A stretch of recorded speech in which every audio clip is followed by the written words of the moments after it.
এই হচ্ছে ঝর্ণার পানি। ঝর্ণার পানি যাচ্ছে, ঝর্ণা থেকে পানিগুলো পড়ছে।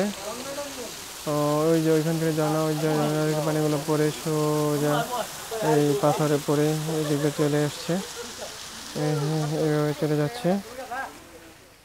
এখন শুষ্ক মৌসুম, সেজন্য বেশি পানি নাই, ঝর্ণাতে পানির পরিমাণ কম, দর্শনার্থীরা ভিড় করছে।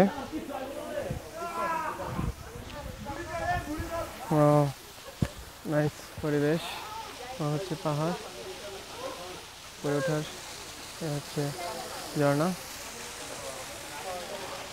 ঝর্ণাটা ভিডিও করে রাখলাম।